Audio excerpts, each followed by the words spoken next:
Welcome to the Movie Love Podcast, presented by Inflectovision Productions, broadcast via satellite from the Inflectovision studios here on Planet X. Hello, everybody out there in the land of make-believe. I am your host, the Reverend Barkme Laughing Wolf, self-proclaimed Yeti American and diabolical minion of good.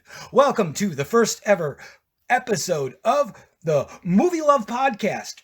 On this episode, we will unpack the question, what is your favorite movie? Also, pose the question, was 1984 the best year for movies in the history of cinema? But first, let me introduce today's special guest, all the way from Seattle, Washington, where she operates the Seattle Puppet Improv Production Company, which is responsible for the wildly entertaining improvisational puppet show, Cotton Gin. She performs regularly at Unexpected Productions in Seattle's Market Theater by the famous Gum Wall in Post Alley. Let me welcome friend of the podcast, Elizabeth Westermann. Welcome, Elizabeth. Yay! Hi! It's a pleasure to be here. Oh, good. Yes. Here on Planet X.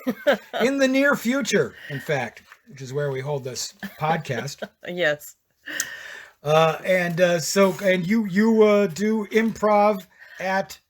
I do at Unexpected Productions Theater. It's in Seattle's Pike Place Market, just down next to the Gum Wall, down from the Brass Pig, and where they throw fish at you.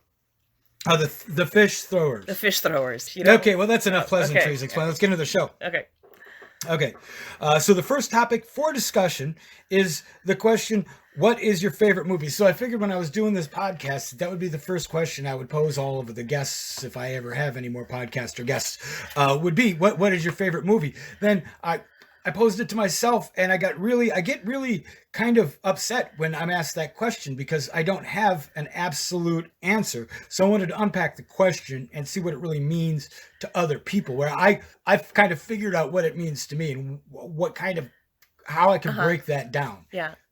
Okay. What is your favorite movie? I feel as though I know you well enough to be able to guess. All right, go ahead and guess. Your favorite movie is probably the Muppet movie. Oh, actually, no. No, it's not the Muppet movie? It's not the Muppet movie. Give me a second to guess. Do I get a second guess? You get a second guess. It's could it be Princess Bride? Yeah, that's actually my favorite movie. Well, there's plenty of puppets in Princess Bride too. Did Henson do the puppets in Princess Bride? There's no puppets in Princess Bride. Oh, there's the rat. There's the rodent of unusual size. I don't think that was Henson, but don't quote me. And I'm quoting you. Well, shit. I'm quoting you. You're quoted now. All right. So Princess Bride is your favorite movie. Yes. Why is it your favorite movie? What is the quality of that movie that makes it your favorite? Because it is everything. It is a romance. It is a drama. It is a historical piece. It is a story of vengeance. It is a story of redemption. It is a story of coming back from the dead. It has everything. Sword fights, all kinds of stuff. Mostly I like it because it's smart humor and it holds up over the years too. So it's gotta be my favorite, I think. But Princess Bride. Okay, so that came out in 1987. Right. And had Princess Buttercup in it, who at the time, was she married? Do you know if she was married to Sean Penn yet? I don't think she was. But we rarely talk anymore, so I don't know. And so we're talking about Robin Wright, for a while was going by the name Robin Wright Penn because she was married to Sean Penn. And right. I had seen, I think that she got married after.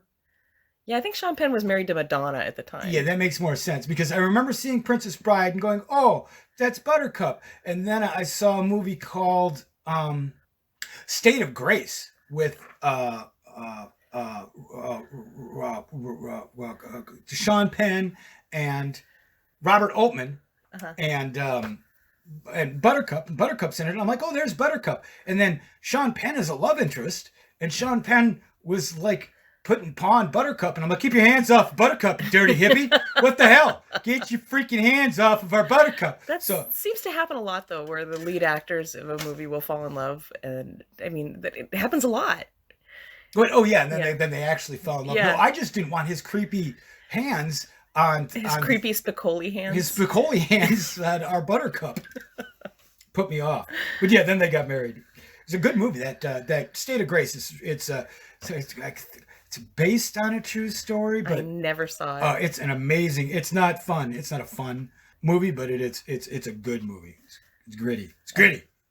Okay, so I'm gonna break the question down because when it comes to me, I like so many movies, and I have a lot of movies that are on the top of different lists. So when people ask me, like if somebody asks me, "What's your favorite movie?" I'm like, "Why do you want to know?" And I could literally like, "Why do you want to know? Do you want to know what? Are you looking for a recommendation?" Because movie I would recommend. So here's the categories I broke it down into: is that there's the best made movies, like cinematically. I was in awe of the way that the movie itself was put together. Would you still say Princess Bride for that? Yeah, I get it. Yeah, I don't know because I don't really think of movies that way. I'm more about the story. Okay. And it's if it's pretty, hooray! But I wanna feel stuff.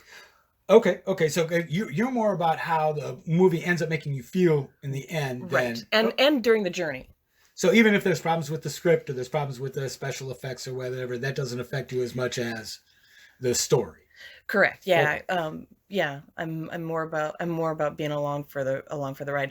I'm willing to suspend disbelief in a lot of instances. Okay. So for me, I think the best made movie cinematic achievement Hmm. would be The Matrix. Just because of how game changing it was in all aspects, and just it Yeah. was No, I think the bullet time was a brand new thing. yeah. Yeah.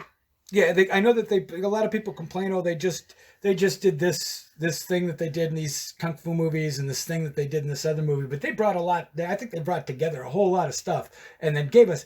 I I feel like the Matrix trilogy story arc is an amazing mythology that still baffles me today. I've got so many questions about it. So many questions that I'm sure I'll do at least one podcast They did a just lot. about They it. did a lot for leather pants and trench coats. Well, that's true. Yeah.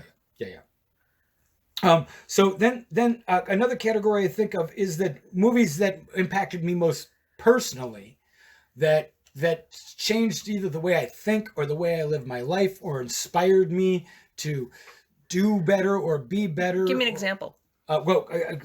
My example would be Blazing Saddles, and the reason for it is I saw it when it came out. I think I'm gonna look it up Oh, now. more Google. Yeah, I enjoy Blazing Saddles a lot. There's a lot. It was pretty groundbreaking for its time, for sure. And I think it held up fairly well. Madeline Kahn was amazing in it. Amazing. I love her so For- much. Now I saw the movie in a drive-in movie theater. It came out in '74. I saw it. I must have been '75. It could have been in '74. I remember seeing it when it came out in a drive-in movie theater. 74. I'm not sure if I saw it the year it came out though, because our drive-in movie theater was a little slow. It was in the middle of Wisconsin. I know I didn't because I would have been 3. Oh, okay. And I I feel like because of the way that they treated racism as being just the epitome of ignorance, and the way that the movie made fun of racism, the fact that the main protagonist was a person of color, I think that really it really changed, it really formed the way that I thought about race up until today. I think my thoughts about, and I lived in a small town. There were no there were, there was, I believe that there was like I probably met one black person in that town. I lived there till I was like 9 or 10, and I think I met one black person. Treating racism as ignorance and making fun of it and being satirical about it, I think was just what I needed. I think that was the first time that race had been treated that way in the movies, and I think that's Mel Brooks. He does a lot of he did like a lot of really cutting edge comedy and stuff at the time, and just his viewpoint on a lot of stuff I thought was really amazing. So I'm a big fan of Mel Brooks. I'm a There, Mel Brooks fan. there's a lot of medicine I think that you can feed people if you feed it to them with humor. Yeah. And I think Oh that's no, what I was done agree. there. Yeah, you can say a lot of shit you can't get away with if you make people laugh while you're saying it. And then like I've heard people say now that movie couldn't get made today. I believe that that's true. I don't think you could make that movie today. And that if it could get made, it couldn't get made by an old white guy? Old white filmmaker. And the only argument I would have against that is I think that at least the last couple of Tarantino movies have been as cutting as that movie was. I think that the racism is treated with the same amount of disgust in both, but in Blazing Saddles, or let's say it's with comedy, and with Tarantino it's with violence. Yeah. But it's just, but that race is treated like stupidity, like just a form of ignorance. Yeah, that's true. I can see that. Now, on a different note, for the same movie, Blazing Saddles, it completely formed my sense of humor. Like my sense, how I think about humor stems from the absurdity, what I like to call the intelligent stupidity of it all. That the characters were so stupid, but you knew that to come up with that kind of stupidity, there was some genius behind it. I understand what you're saying. I get it. This smart humor that's disguised by somebody who's a very dumb character with very simple motives. Yeah.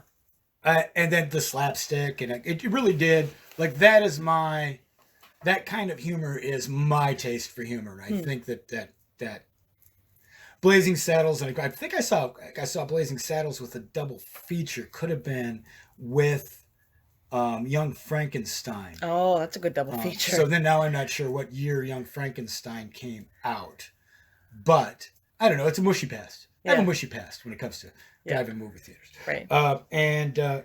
So then another category for movies is somebody asked me what my favorite movie is. Now, my favorite movie, which I haven't said yet, my favorite movie, I wouldn't necessarily recommend anyone to see. And a lot of my favorite movies, a lot of my top movies, like I believe that I would recommend Blazing Saddles to 90% of the people who I know.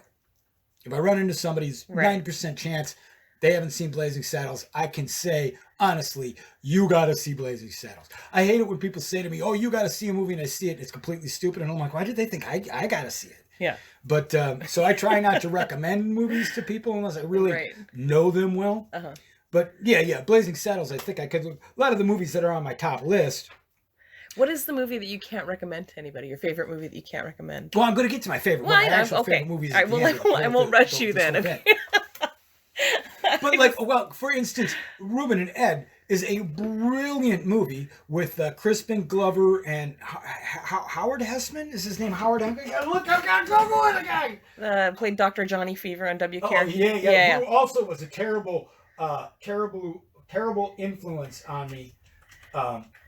He was like one of my teenage heroes. Dr. Johnny Fever? Yeah. Well, he was high all the time, so that makes sense. Yeah. I didn't know that until the episode where they all get caught in a porno theater, which I'll let y'all Google that. And watch that scene, and you'll know how I figured out he was on drugs. So it's Howard Hessman. I was right. Yeah, you're right. Plays Ed Tuttle.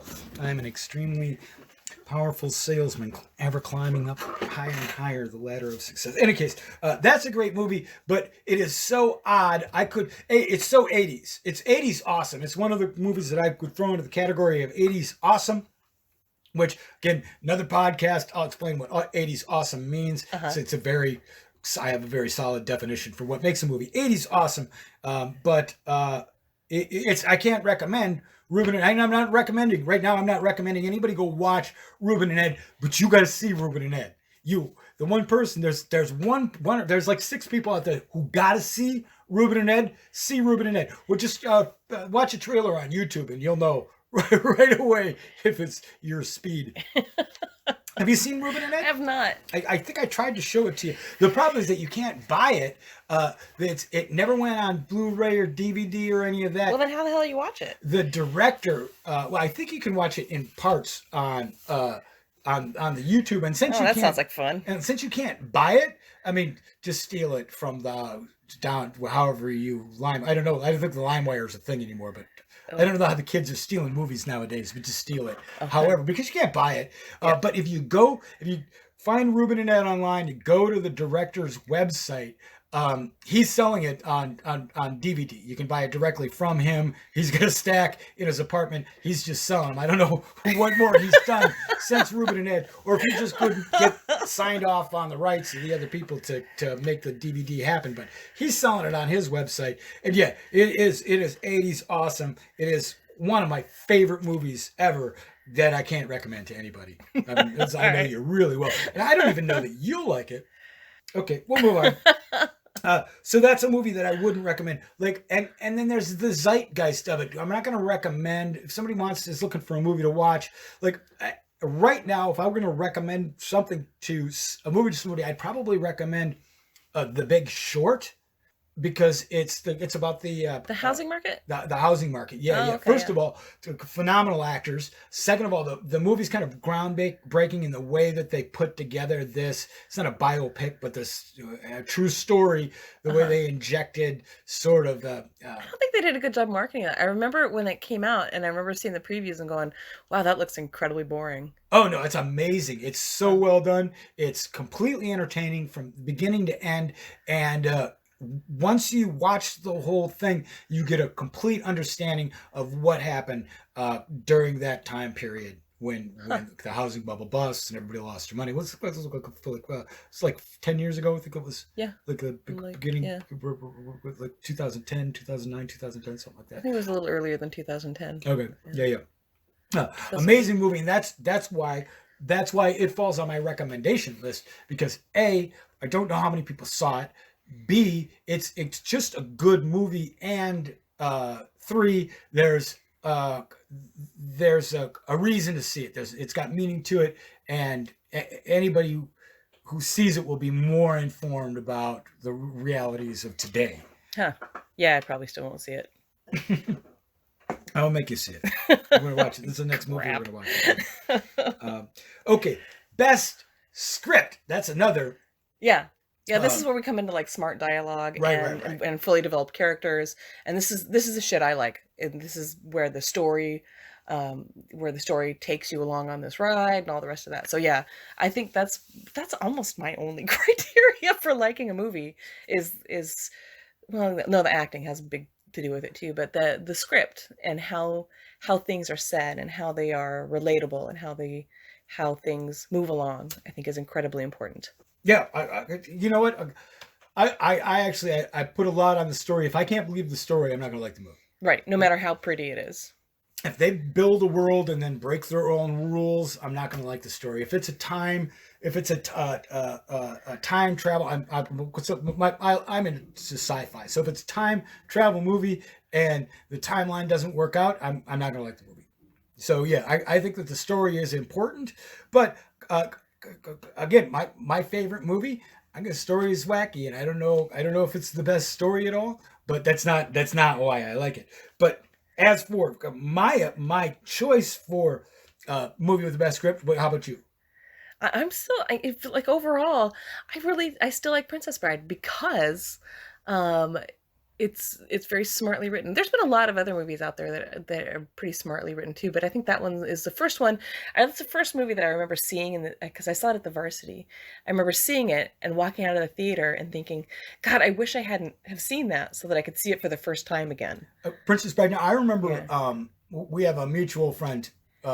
And I wasn't going to see it because I was like, Princess Bride, that sounds, what is it? Chick flick. She's married, something? I don't know. I'm not into it. But she insisted that me and my buddy see it. We went and saw it. Of course, yeah. I feel the same way, but it is in fact one of my favorite movies for all of the reasons that I'm listing. It's a well-made movie. It had some impact on me personally. I would absolutely recommend it to amazing. Sure. Yeah, they cast that incredibly well. The script was great. For my choice on the best script of a movie that I've seen, I would go with Jackie Brown. Jackie Brown is such a tight script, and It's one of those movies where I have a collection of probably about 600 movies, DVDs, and Blu-rays. And when I'm flipping through them, I pick a movie, but I look at the disc and I think about the movie in my head. And if I can't watch the whole movie already because I've seen it 100 times and I know all parts of it, then I'll go on to the next movie. And Jackie Brown, every time I think about Jackie Brown, I'm like, oh, what happens? I'm like, this happens, that, oh, and then that happens. Oh, and that other thing happens. And it's a bunch of stuff happens. It's kind of hard to keep track of. I can't remember the whole plot without, I gotta watch it. I have to watch it to remember how it is. And it's tight. It's so well done. And the actors really make the script live. That was it's actually based on a book called Rum Punch by, I forget the name of it. Google it, listeners. I ain't gonna look it up. I liked the movie Memento, script wise. I thought it was because that was the first time that I had seen a movie that had played with a timeline like that. They told the story backwards. Except for Pulp Fiction. You saw Pulp Fiction. I think Memento came out before Pulp Fiction. Uh-oh. Pretty sure it did. All right, I think. Oh crap! Back to the Google later. Google later. Vamp while I Google. I'm vamping. Yeah, I enjoyed. What movies? Memento. All right. And Pulp Fiction. Memento, 2013. That's not when it came out. Oh. There it is. 2000. Yeah. Pulp Fiction, 1994. All right, Pulp Fiction won that one. So yeah, Pulp Fiction was the first one that played with time like that. But not like that. Not yeah, a they didn't complete tell the reversal. story. They didn't Yeah. tell the story backwards, scene by scene. And then that was a breakout. That was kind of a breakout for Pierce, not Pierce Anthony, not Pierce Broadwood. Yeah. Pierce. What's the guy's name? Guy Pierce. I got it. We worked our way to that one. Okay. So yeah, you that's the kind of script you're looking for. Yeah, where there's surprises, but they make sense. They fit. Like the ends wrap. I love heist movies, and the better the thicker, the more heisty, the more complicated it is, and then it all comes out at the end perfectly. I think a lot of heist movies, they just bungle the endings. Well, a lot of heist movies, they or right backwards. Yeah, that's true. But they're not realistic. Where you're like, there is no way that they would be able to dig under a bank and Sure. nobody would figure it out, and the wall wouldn't collapse on top of them. You know, that kind of stuff. Where it's like the logistics will lose me. Like I said, I can suspend disbelief for the right stuff. But if you're doing something in a film and I see it as a big fuck you, you're not smart enough to figure this out, then you've lost me. Right. Yeah. I've watched movies that I felt that way about, where I felt that it was too complicated. Sure, is that what you mean? Like, oh, there's too much stuff going on, or it's just cheating. It's cheating. Yeah. Cheating. Yeah. Okay, another category. We can go last categories. We're in the last category. Okay. So there's so, and this is where I kind of get stuck really on the question, is what movie have I watched the most amount of times that I like? If I got stuck on a desert island and could only have one movie to watch, it wouldn't be my favorite movie. My favorite movie. Well, that's two different questions. What movie have you seen the most amount of times, and what movie would you go on a desert island with? That's true, because like I've seen, like I watched Grease a lot when I was a kid. Mm-hmm. We had a VHS of it, and so I've probably seen Grease maybe 70 or 80 times, because we would just put it in and watch it and sing along with it and stuff. And at this point, I've seen Pitch Perfect, probably maybe 15 times, because it's always on TV somewhere. Sure. And no matter when it comes on, I sit down and watch it, because I'm a nerd and I love Anna Kendrick. She's growing on me, actually. Yeah, I love her. Over the last few years, I think I've enjoyed her performances more and more. What we're talking about? Oh yeah. Most number 10. Yeah. Well, more like what movie do you want to watch and have watched a whole lot of times and will continue to want to watch? Like my favorite movie, I save that. I save my favorite movie to watch like maybe once every couple of years, and as like a celebration of it. Otherwise, Blade Runner. Blade Runner is the movie that I'll put in like, oh, I'm gonna watch a movie. I don't want to think about it. Boom, Blade Runner. I put Blade Runner in because I'll watch Blade Runner all the time, every day, all the time. It's got so much going for it, and there's so many things that I can enjoy. I can enjoy the movie in different ways every time I see it. That I just that would be my go-to movie if I was. It's the movie that I've probably seen the most amount of times and will continue to see the most amount of times, voluntarily. Yeah. I don't know. I enjoy Xanadu for that particular qualification because it is a terrible movie. It is so awful, but I love it. The songs were done by ELO, yeah, Electric Light Orchestra, and Jeff Beck, and they heard that there was going to be this movie made with Olivia Newton-John, who was super hot at that time. She was coming off of Grease, and she was like this big country star, and they heard that had she done To Get Physical yet? Let's Get Physical? No, not yet. That was after Xanadu. So she hadn't done that yet. But the dancer, Gene Kelly. Gene Kelly, yep. Yeah, it was his last role. And Jeff Beck is like, they have these amazing people in this movie. Yeah, of course I'll do the music for it. And then he did a bunch of the music and then saw the script or saw a rough cut. And he's like, oh, shit. No, I really want to get my music out of there. But he couldn't at that point because he signed a contract and everything. And it went on to be like a best-selling album. The Xanadu soundtrack. Oh, okay. Best-selling album at the time. And there were some songs that came off of that charted pretty high, I think. But it's so fun to watch because it's so terrible. It's as 80s as it gets. Like, because it was early 80s, I think. I think it was like 82 or something, 80 or 82. All right, I'll look it up. I'll Google it. I didn't want to Google it. I don't want it in my search history. I want it in your search history. That's spelled with an X at the beginning. I know that. XA. Yeah, there you go. I was hoping that 1980, Olivia Newton-John. 1980, yeah. Just terrible. Yeah, I remember at the time when I was 9 when it came out, and I was so excited, and I watched it. I'm like, this is the best movie ever. And then I saw it again when I got older, and I'm like, this is the worst piece of garbage I've ever seen. But it was so amazing to watch. But there were no stars in it. I mean, nobody came out of that movie looking good. Nobody came out of that movie and had a successful career after that. Oh, it wasn't Michael Beck. Who was the lead singer of ELO? Look that up. Now it's a Google podcast. I thought it was Jeff Beck? Woman. Jeff Lynne.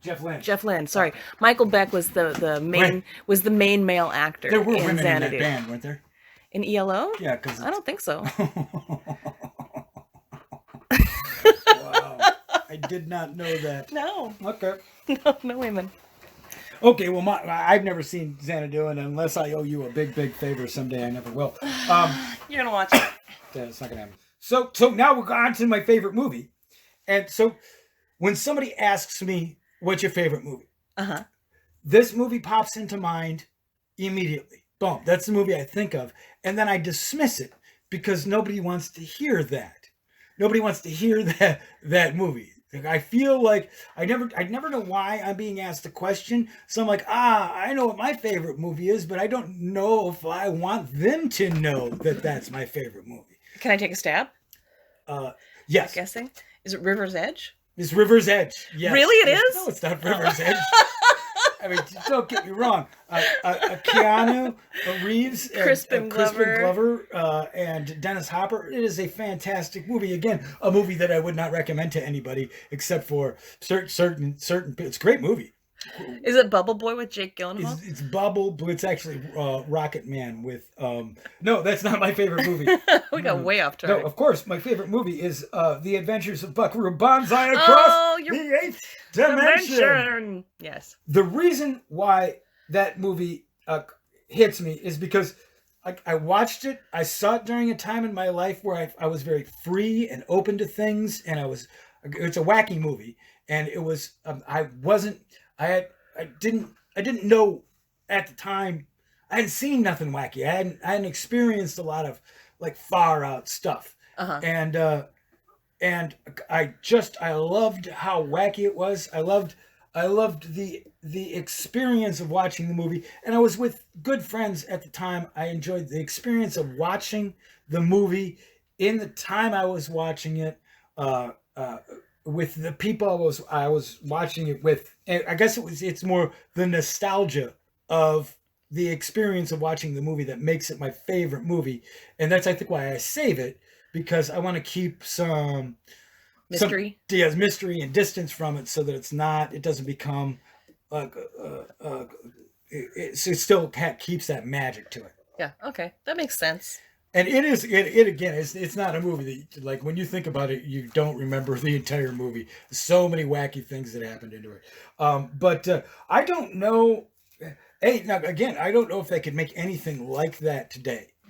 Not. I mean, it's the essentials. It is the essential '80s awesome movie. I think part of that has to, like you said, it has to do with the time that you saw it. So they might make something like that, but it might not hit you the same way, and it might not cause that same sense of nostalgia.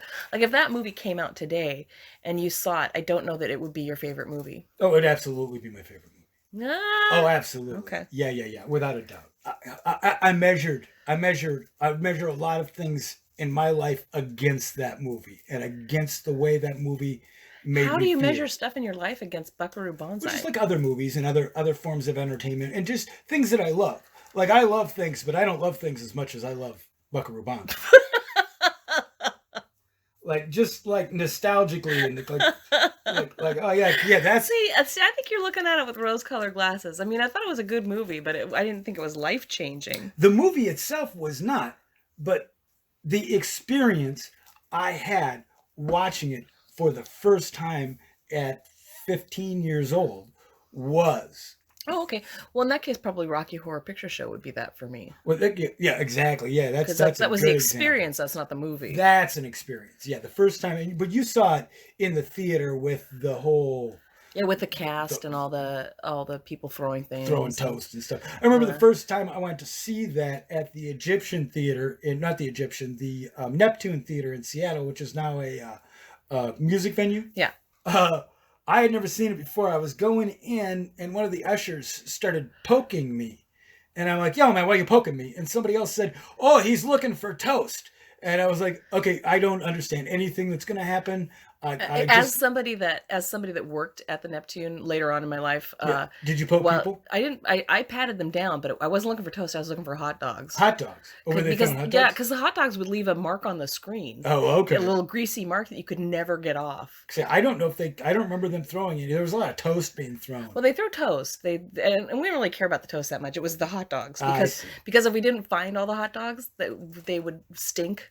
They would start to rot and stink, and then the grease marks on the screen, and it was just greasy hot dogs. Yeah. Yeah, that detracts from the cinematic experience. It does. If there's rotting meat in the theater, it doesn't do well if you're showing terms of endearment. Yeah, you went in the next day to see Tucker. Yeah. And all you're smelling is putrid hot dogs. Right. Yeah, and you're seeing these little marks, these little grease marks all over the screen that will be there forever. Really detracts from Bridges. Of Madison County. Well, no, what's fucking the guy who was in Tucker? Not Bo Bridges. His brother, the famous one. Jeff Bridges? Jeff fucking Bridges. My God. Jeff Lynne? Was it Jeff Lynne? All right. Yeah. So, yeah. No. Adventures of Buckaroo Banzai. That's my favorite movie. I don't get to watch it very often. Mm-hmm. Okay, and that's about that. We explored the shit out of that topic, huh? Yeah. Took that topic apart. Okay, so then it brings us to the second topic, which we could probably do 2 shows. Oh, maybe. You ready for another topic? Sure, yeah. Okay, this one's just as meaty. Okay. It's got as much meat to it. I wonder if I'll get to talk this half. No. Oh, shit. All right. Because I got all the notes. Yeah, I know. You brought no notes. I don't have any notes.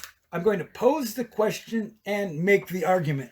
All right. And let the listeners decide. Okay. And then they can comment in. We got right now. All we've got is a Facebook page that you can join and comment on, and that Facebook page is movies are awesome. Movies are the letter R, awesome. Like Toys R Us. Like Toys R Us. But movies are awesome. Movies are awesome! Exclamation point on Facebook. It's a Facebook group. I'm trying to get the Instagram going, but I got another Instagram and I don't know how to double Instagram. So I'd like to get an Instagram going and then the tweet, because it's all the podcasts are like, oh, see us on our Instagram. I don't know how that all works. Yeah. I got to figure that out.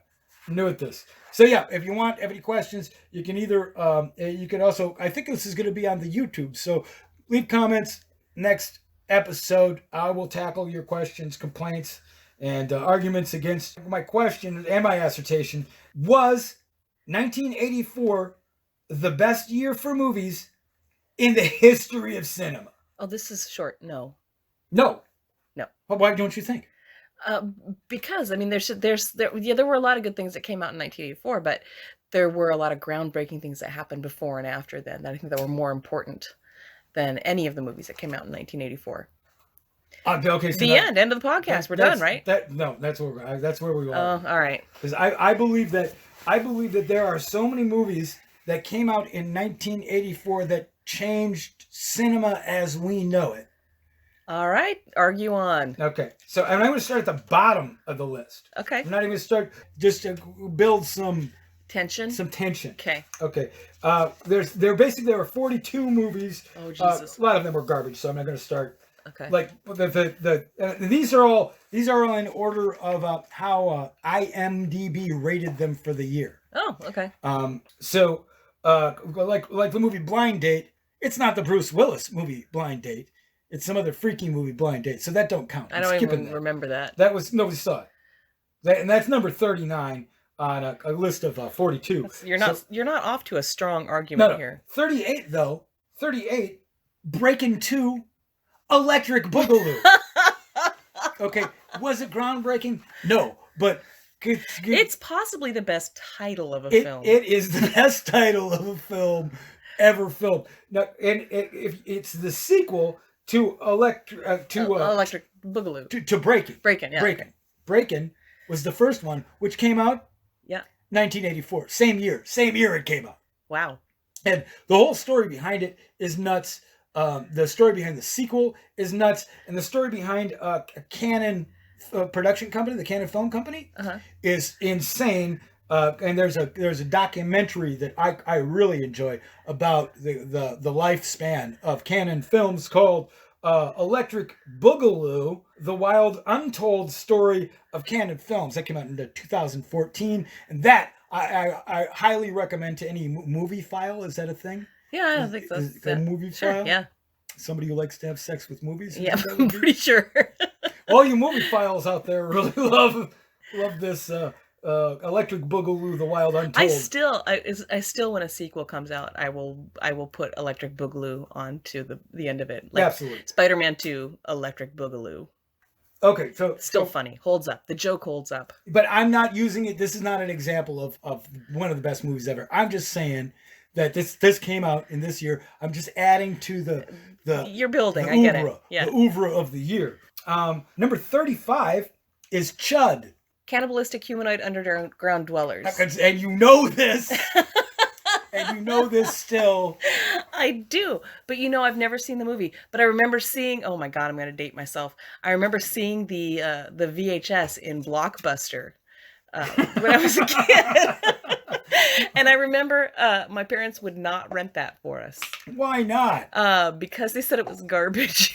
They're probably right. But again, a great title. But you could call a piece of shit a rose, and it would still a piece of shit. Okay, we're gonna move on to the horror genre, and you tell me how important of a film this is for whatever reason, because I'm not into horror too much. But Children of the Corn. The adaptation of the Stephen King book? Yes, adaptation. The Stephen King book, Children of the Corn. With all the little white-haired kids? Yeah, little freaky kids. I don't like it because the kids freak me out. Yeah. I don't like it. I don't like looking at it. Yeah, well, no. And to be honest, the Stephen King movies, they never really capture the spirit of the books. In that they are usually poorly done. Yeah, I don't, except for the good ones, Stand By Me, of course. And Yeah. some of the other. Yeah. Well, but I mean, but look at the cast and the director that they got for that. Children of the Corn, I can't name one cast member, and I have no idea who directed it. Okay, then the next one, which is the 32 on the list, is Breakin'. The prequel to Breakin' 2. Okay, Boogaloo.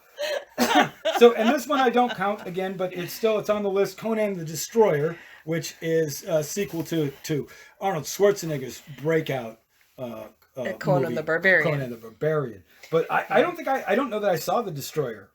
You're mentioning all these movies, and I haven't seen most of these. Like I think I saw Conan the Barbarian later on when it was like on Channel 13 afternoon movies. Okay, so the next one, and this is a deep reach. Okay. It's a deep reach. Yep, I'm listening. Dreamscape. I remember not being able to watch that movie. Oh, did it freak you out? No, because my parents wouldn't let me. Oh, you weren't allowed to watch it. Right. It was a freaky movie. So it was the movie that posed the assumption that if you die in your dreams, you die in real life. Oh, that was a trope that went on to be a thing in a lot of other movies. And even as a kid, I was like, well, how would they know that? If you die in your sleep, you're not around to tell anybody you dreamt you died in your sleep. So how would they it's not factually quantifiable. That's what upset me about the movie, was that the premise was not quantifiable. Right. But yeah, so that movie starred Dennis Quaid and Christopher Plummer, and then it had this guy in it, David Patrick Kelly, who he has been in so many cult movies. He was the Hey Warriors, come out and play. That guy. He was in. I hope Warriors is on this list. It is not. No, it goes way before. I think the Warriors was in the 70s, wasn't it? He was in The Crow. He was in John Wick, and he was in one of my favorite movies that I will never recommend to anybody, and probably shouldn't be saying that it's one of my favorite movies. The Adventures of Ford Fairlane, Rock and Roll Detective. And I'll tell you what, I'll make a deal with you. You watch Adventures of Ford Fairlane, Rock and Roll Detective with me, and I'll watch Xanadu with you. We're watching Ford Fairlane first. That's all. No, because then you'll leave. I'm not falling for that. Okay, number 27 is Tom Hanks' breakout movie, Bachelor Party, which I frankly I never saw, but it was I think it was a movie that really shaped the way comedy is done today. I would agree with that, because I think that was kind of the first like 80s rompy comedies. Wacky. Yeah. Wacky fun, everybody's having a good time. Yeah, Tawny Katane before she went completely nuts. And I liked that movie. That was a good movie. Okay, so so we're at 27. We got a movie you liked. Yeah. For sure. Right. And you feel it was groundbreaking a little bit. Look, it was. I wouldn't like. It's not on my top 10 list, but yeah, it was good. I liked it. A lot of groundbreaking movies I didn't like, but like I think that Bachelor Party probably shaped Like I think Bachelor Party probably touched. Well, I might give that more to like Animal House was a pretty crazy movie. It was a crazy comedy, but and I shouldn't say much because of course I believe that I saw a Bachelor Party, but I don't know how cognizant I was that I was seeing anything at the time. Okay, number 26, Adventures of Buckaroo Banzai in the Eighth Dimension, which I think I've already said everything I need to say about Buckaroo Banzai. So moving on. Okay, so we'll move on to I'm going backwards. Okay, now we're getting into the meat of it. Number 24, Purple Rain. Okay. Came out. Yep, you got me on that one. Okay. Purple Rain, that was kind of that's where the Principhiles, people who want to have sex with Prince, came out. Right? Yeah. It's an excellent soundtrack. Yeah, for sure. Speaking of good soundtracks, number 23, number 23, Footloose. Yeah, Footloose, which we were accidentally talking about earlier. That was actually one of my brother's favorite movies. Yeah, he had the hi Jim, he had the soundtrack to that, and he wore it out and had to buy another copy because it was on cassette tape. And if you played the cassette tape too many times, and he must have played it thousands of times. Okay. Like the other kids in the neighborhood made fun of him because they would go up to play basketball and he had the boom box. Oh. And so he would bring it and play the Footloose soundtrack. Footloose. Yeah. Yeah. I remember I saw the movie and I was torn at the time because I enjoyed the movie despite how stupid it was. But yeah, the premise of a town that is not able to dance. The premise of a town that isn't able to dance, and that the big hero comes in, and then they have a dance off. I'm like, it was your classic macho, new guy comes to town, gunslinger sort of, but then they driving a VW bug. And it's not that I didn't believe Kevin Bacon's character. I just didn't believe that all these. Now I'm from Farmtown. Here's the thing: is I'm from Farmtown, and you're just gonna get your ass beat. You bring that shit into a farm town. I'm telling you this right now. Nobody's gonna put up with your dainty. That would have been a really short movie though. He drives into town in his VW bug, blasting the music, and they just beat the snot out of him. I'm telling you right now. No, you come prancing into school like that, you get the snot kicked out of you.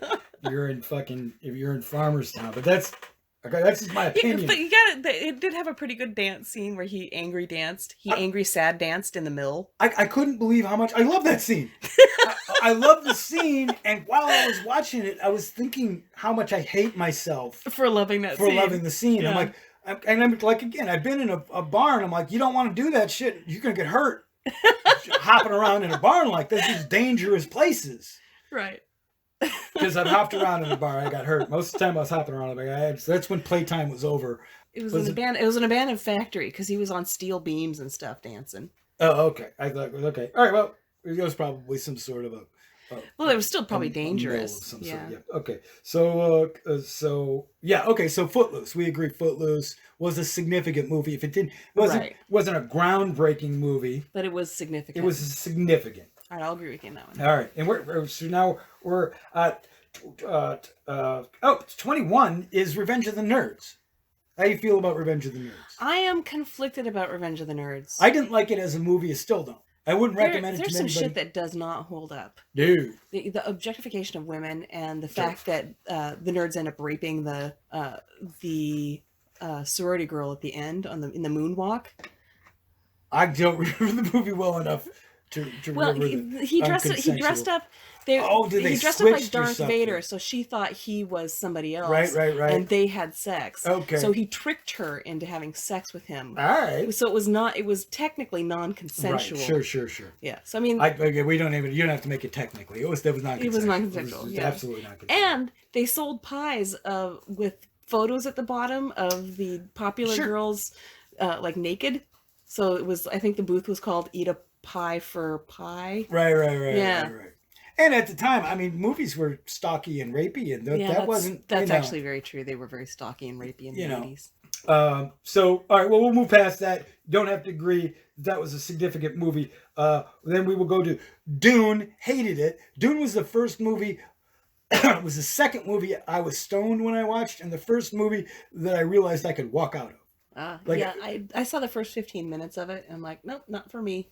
I don't know. I got it to the point where he was lying on a sand dune and bleeding from his eyes or something. What's the name of that actor? Off that top of your head? Sting. It was Sting. No, Sting. That's no, the other name. Kyle MacLachlan. Kyle MacLachlan? Yeah, I swallow my tongue every time I try to say his name. Kyle MacLachlan. Right? We talking about the same guy? I didn't know Kyle MacLachlan was in Dune. Yeah, I'm not talking about the TV series Dune. I think that the Sting... No, I'm pretty sure Sting was in the movie. All right, Google it. Google Vamp. Did you like it or you didn't like it? You walked out. I didn't watch all of it, so I didn't like it. It was I thought it was boring. Okay. Yeah, no, Sting was not in it. Oh. No, it was Kyle MacLachlan. Huh. It was a David Lynch movie. Kyle MacLachlan. Oh, Sting was in it. Wait, Sting was in it. Yeah, I thought so. Yeah. He was the guy. All right, I got a picture up. I just got to show. That's amazing. That it's a naked Sting, and he's wearing some sort of, would you call that a bird-shaped codpiece? Yes. Okay, but I do know that Doom in the sci-fi genre, Doom itself holds a certain place in the history of sci-fi. Right. And then I'm a sci-fi guy, but that Still, misses me. So. Yeah, it was. I didn't care for it, but then I didn't like the book either, so I'm not surprised I didn't like the movie. Next movie on the list is The Last Starfighter, which I found out just today that they're making a sequel of The Last Starfighter. I said, isn't he the last one? How do you? Yeah.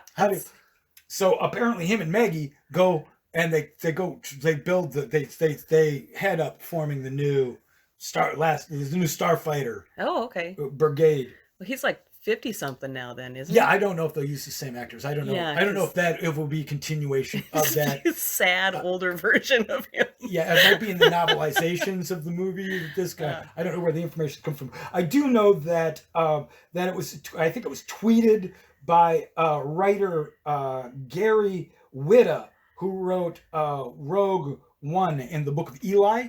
Tweeted that he's working on the sequel to The Last Starfighter with some of the original gang that produced the first movie.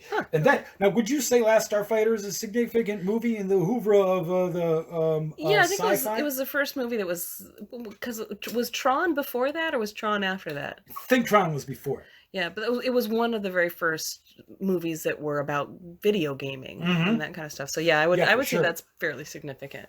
But you'd agree. So far, you'll agree that Last Starfighter, Purple Rain, and we'll put Footloose in there. Yeah, we'll put Footloose in all significant movies when it comes to the history of cinema. Right. Okay. Yeah. Yeah. I'll get that. I mean, they're not. It's not like they're classics, but they're important and they were firsts. They moved the needle. Right. Okay.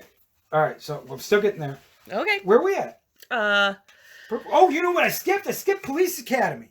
The first Police Academy movie came out in 1984. I hated those movies so much. All right. I won't say that I liked all the movies, but I as a 14-year-old boy, come on, Police Academy.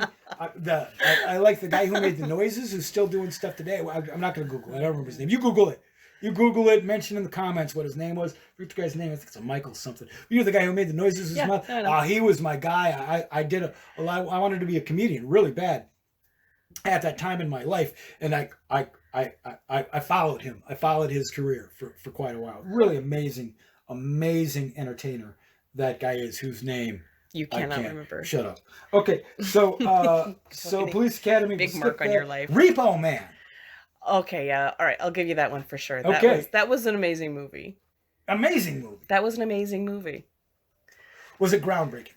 I think it was. Who was the director of that?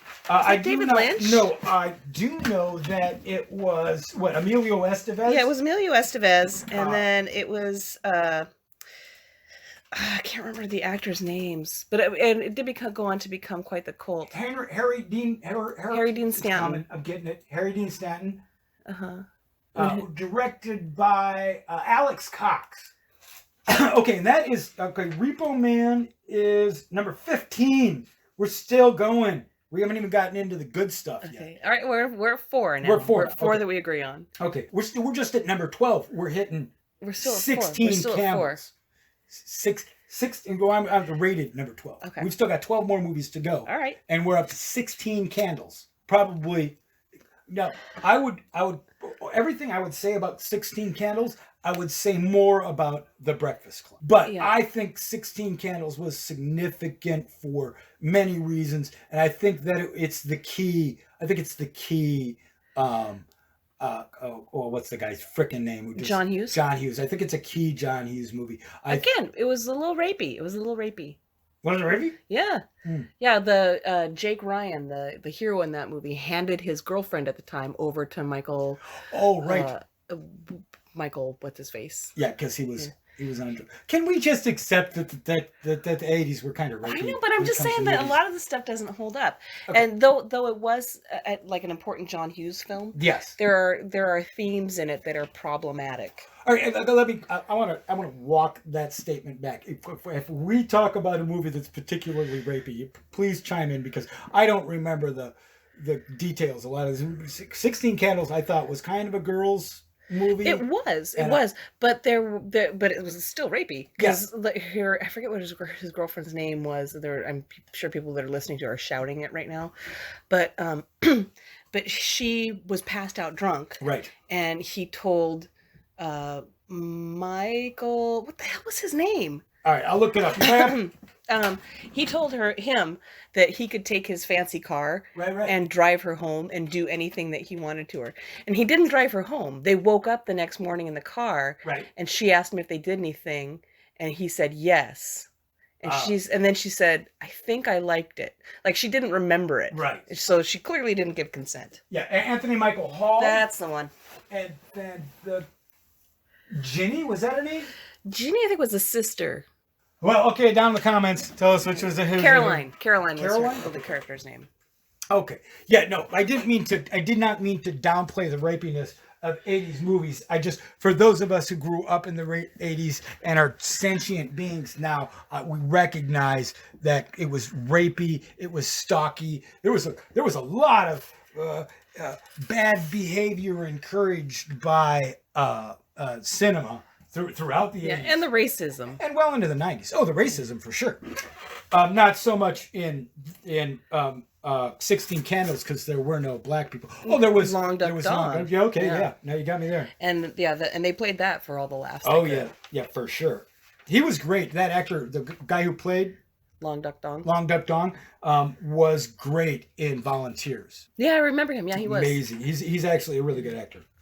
Okay. All right, where are we at? We're at 16 Candles. We're at 16 Candles, which is number 12. Next one up, number 11, which I saw 7 times at the Crest Theater the month it came to the Crest Theater, which is usually, 3 months after the movie came out? Yeah, at that time, yeah. 7 times just because all the other movies were really bad. I think Never-Ending Story was playing or something. Something was up against it. I just didn't want to see it. But, it was my only time out of the house was to walk up to the Crest and see the Monday. I think it was $2 on Monday, $2 Mondays. So I was up there all the time. And I just went and saw Karate Kid over and over. Karate Kid, significant movie? Yes. Yeah. Now, I love the idea, if you can Google it, that, Jesus, Pete, the kid, Ralph Macchio's character. Yeah. Danny. Danny, was it Danny? Danny, yeah. Danny, just a shit. He's the bad guy in the movie. Yeah, he is. Did you see the video where they break it down? No, I'll show it to you after the podcast. It's great. They break it down, every evil thing he did, and how the Kuokai guys, the Cobra Kai guys, are actually chill dudes trying to do the right thing. There's a sequel. There's a show out now called Cobra Kai. Well, it's the Karate Kid TV show. I think Ralph Macchio is in it. Yeah. It's called Cobra Kai? Mm-hmm. Goofs. Okay, significant movie? Yes. Would you call it? Would you say that it was historically significant in cinema? Do you think it changed a genre or created a genre, or just inspired delight? I think it was the first of the movies where a white kid takes on a different culture's an identity of a different culture. Okay. So cultural appropriation. Yeah, it was cultural appropriation. What about rapey? You think it was a little rapey? I don't think it was rapey. I don't think Elizabeth Shue got raped in that. No, she was a little forceful. It was forceful. Her boyfriend was a little abusive. It was very stalky. Yeah, it was incredibly stalky. Yeah, okay. Yeah, but I don't think it was rapey. Okay. So this podcast has changed into was 1984 the rapiest year for movies in the history of cinema. I'm going to pose that it was not, but we'll just keep going. Okay, number 10. Shape it up to be. Yeah. I'm telling you, number 10 has so much going for it. Is there rape in it? No. Oh, shit. Now I got to fucking think about it. Oh, God damn it. Name it, I'll tell you. How rapey was it? Beverly Hills Cop. Nope, objectification, but not rapey. Okay. Okay. All right. And it didn't even, there wasn't even a romantic, they didn't force a romantic relationship between the two main characters. They were just good friends. I think it changed the way that movies were scored, especially for the 80s. It changed the way movies were scored in the 80s, musically. The Axel Foley song. It brought back Patti LaBelle, and I think there was a Tina Turner song in it. There was there were three significant singers that it brought back their music, and their music just they blew up. It reinvigorated their careers. In any case, actually, the Axel Foley song, the way that the kind of synthesizer music was. Herbie Hancock. Was that Herbie Hancock? Yeah. Okay, that synthesizer music then just spread. All movies after that. That's had, true. Had that kind of music in it. The funny action movie. I think it really pioneered the fun. I think there may have been other funny action movies. I'll give you that. But this one formed the way funny action movies, the formula, funny action movie formula from then on. Okay. Till today, I think. Okay, here's another good one, and I don't know its significance. I'll let you tell me because I'm on the fence about it. Gremlins. Yeah. That Christmas. It was a Christmas movie. It was not my favorite. It's not on my top list of favorite Christmas movies, but yes, it was a Christmas movie. Yeah, I liked Gremlins. I thought it was good. I don't think it was groundbreaking, but I thought it was good. I thought it was a fun film. I don't know. I wanted a Mogwai. You wanted a Mogwai? Yes. Yeah, they were cute. It was cute. I thought it was. The story is so convoluted and insane. I remember my buddy. I think it should come with a warning because I think a lot of people see the Mogwai and go, "Well, this is a kids movie," and it is not. It's not a kids movie. Don't show it to kids. If you're just hearing about it now for the first time, don't show it to your children. My buddy showed it to his 5-year-old. And his 5-year-old said to him about a week later, well, "When will I stop dreaming about the Gremlins, Daddy?" Which I was like, yeah. Okay, so Gremlins, not a significant, wouldn't call it a significant movie. No. Okay. It did well at the box office. But... All right, we're into the top 8. Okay. I'll just go through them all. I'm going to skip the ones I don't know anything. I'm going to just go through Say them the name and not, yeah. Right. If you know it, A Passage to India, I'm not familiar. Not familiar. Places in the Heart. I think I saw it, but I don't remember it. Okay, now here's one that is undeniably a genre-breaking movie. Okay. A Nightmare on Elm Street. Yes. Okay. Yep. Mm-hmm. Changed horror movies forever, I think. Yeah. Raised them because it was a slasher film. Right, really. And there was nothing you could do because it was inevitable that you would have to sleep. Right. Yeah. I tell you what, I was really big into special effects at the time, and some of the special effects in it were amazing, and some of them were really bad, and I came out of the movie with mixed emotions. But at this point today, I feel like that it was absolutely a significant movie. And more importantly, there's no rape. There's a bathtub scene. It's Oh yeah, you're right. Yeah, but there was no rape. He was gonna, there wasn't anything overtly sexual to it. Yeah, it's just disturbing. It's a little stocky, yeah. Disturbing. So okay, now where are we? We're like 6 movies. Yeah. 6 movies that significantly changed the history of movie making. Okay, yeah. Okay, now this is a winner. This one should put it over the edge. Okay. Ghostbusters. I like the female version better. Okay, well, thank you for listening, podcast audience. Stay tuned next week when we'll have a new guest. Yeah, you mean that, or? I actually do mean that. I prefer the female version. I think that the comics are funnier, the actors are funnier than the original. Not to say that I didn't like Ghostbusters. Okay, well let's remove the female version from the equation immediately and just talk about it for its time at Ghostbusters and how it affected movie making. Yeah, okay. Yeah, there were effects and stuff that were new that were used in that. Because I didn't like the remake. Oh, that's too bad. Okay. See, special effects, the team up. Yeah, the disparate group that has to come together to battle a common enemy. Yeah, and Sigourney Weaver as the siren that turns into a dog. The comedy timing. Yeah, I mean, I did think it was good. I liked it. But do you think that it had an effect on the way movies were made? No, No. no, Okay. I don't think so. Okay. Now we're in the last three. Still at 6. I'm gonna say that the last one is not significant to me, although I know it is a significant film in the history of cinema. Uh-huh. The next one I think is an important film. I think it's undeniable. I think that this alone could help the year out. Uh-huh. But I'm excited. Okay. It in combination with all the other films just the films that we spoke of so far, really is going to tip it. This is Spinal Tap. Yeah, absolutely. That was the first mockumentary film. First mockumentary. Yeah, Harry Shearer is amazing. It was Michael McKean, Harry Shearer, Christopher Guest. The guy that played Nigel, that I can't remember his name. Christopher Guest played Nigel. Oh yeah, Christopher Guest. Sorry.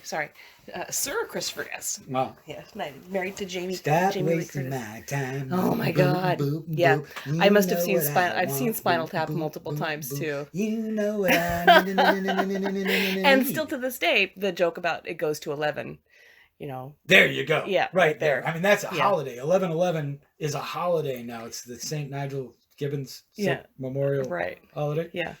I have an amp, and as soon as when I get the time, I want to take it apart, repaint it, and change all of my dials so that they go up to 11. But yeah, that movie, significant, far-reaching significance. Yes, I think. Agreed. Mockumentary is it's an actual style of film now. And the improv, the loosely writing a script and letting the actors improv, I think is probably one of the biggest ways of making comedies today, for good and for bad. Agreed. Like I think. Yeah, there's a lot of people that rely on that style. Yeah. There's people who do it well, and then people who just kind of give up on a script and hope that the talent takes the reins. Right. I'm looking at you, Dodgeball. Okay, so now this isn't the last movie. This last movie on my list. It's the second top-rated movie, 1984, IMDb, Terminator.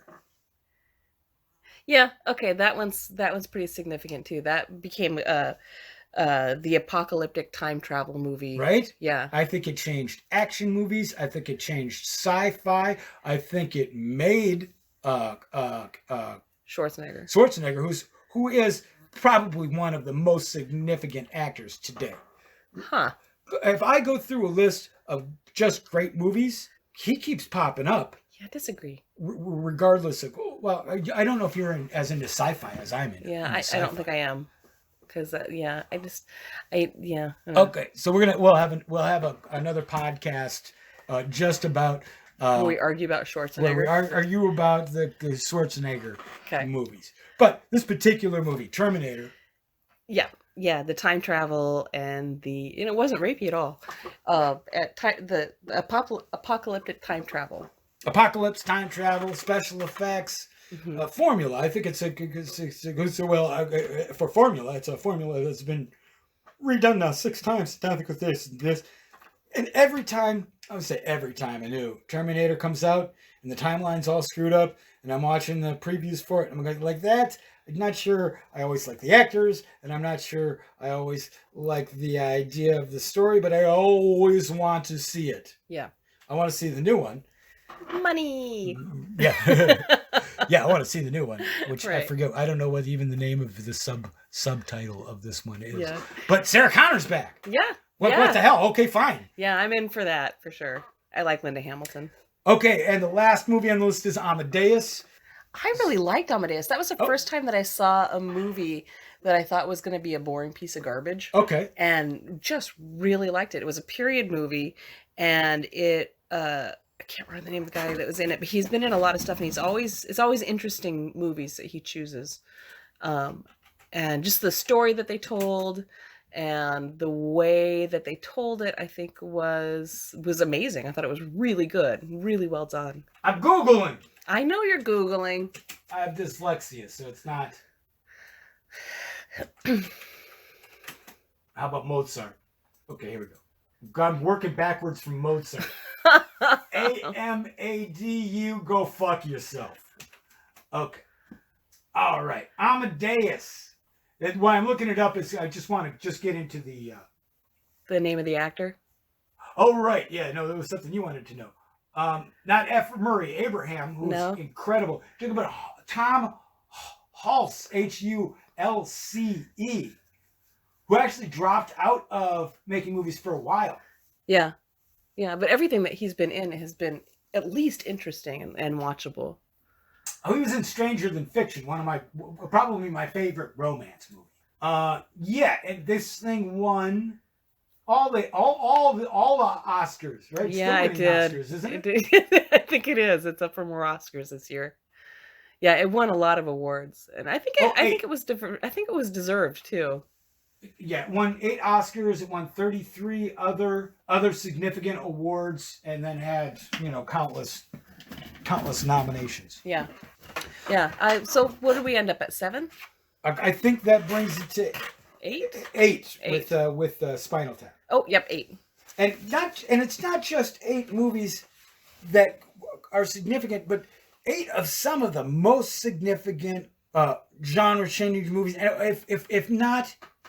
if not the history of movies, at least I think I could come up with a year where there were more. At least our lifetime. In our lifetime, okay, maybe. Our lifetime. Maybe. But I mean, they weren't even pumping out that many movies before then. You weren't getting years of movies where there were that many blockbuster hits. Yeah. Yeah, because if we look at that whole list, that's like one almost every weekend of the year. Yeah. And great movies. I mean, Beverly Hills Cop, it's a great movie. Bachelor Party, great movie. Buckaroo Banzai, it's a significant movie. Dune, garbage. And I don't want to say it's garbage because so many people loved that movie. I mean, I didn't like it, but a lot of people really enjoyed that movie. It was a phenomenon at the time. And it might have been, like for me, the first Spider-Man movie. I thought it was just a great movie. Now, in retrospect, it was not a great movie, but they were giving me something I wanted that I had not gotten up until that point. So I can see how people who watch Dune were like, I've been looking for some sci-fi, some world building sci-fi. They might not have got anything like that again until the Lord of the Rings trilogies. Multiple trilogies. So yeah, okay. So, but you couldn't think of one right off the bat. Now, of course, I would have never known that this amount of movies took place unless I was specifically looking at this year of movies. So it is highly likely that 1985 might have had 9 better movies that I don't know of, but I when I saw this list, I can't think of one period of time where so many good movies came out, one right on top of the other. Yeah, I mean it's a powerful list. I'll give you that, but I would be interested to see how it's stacked up against other years. Okay, so that's going to be the job of you, the listeners, is to opine in the comment sections of whatever various platform you're hearing this on, but what year you think is the most important year in the history of cinema, and maybe a little less rapey, and less rapey year, and we don't want most rapey. No, don't chime in with most rapey, which of course is going to be in the 80s. Just with Once Upon a Time in America alone, that movie is the rapiest. Anyway, okay, so on that note, I'd like to thank Elizabeth. Hey, thanks for having me. I had a good time arguing with you. Joining us on our burgeoning initial podcast, and Come down to the Market Theater on Friday and Saturdays at 10:30 for theater sports. I'm often there playing. That's you Unexpected Productions. If they want to buy the theater, if they want to buy tickets ahead of time, unexpectedproductions.org. Org. What's an org? It's an org. Ah. And don't bring any toast to throw. No, or hot dogs. Please don't throw hot dogs at us. Okay. And always comments and complaints are welcome. And right now you got to go to Facebook to movies are the letter R. Movies are awesome! ! And you don't have to join to comment, but to join, follow, and join. And this episode has been sponsored by Wolf Wizard Gifts, purveyor of fine jewelry. You can find Wolf Wizard Gifts on Etsy at www.wolfwizardgifts.etsy.com. And there's a sale going on usually. So that's my company. It's how I make money so I can do podcasts. So go there, buy some jewelry. Guys, thanks. Appreciate it. Such a good spokesman. Yep.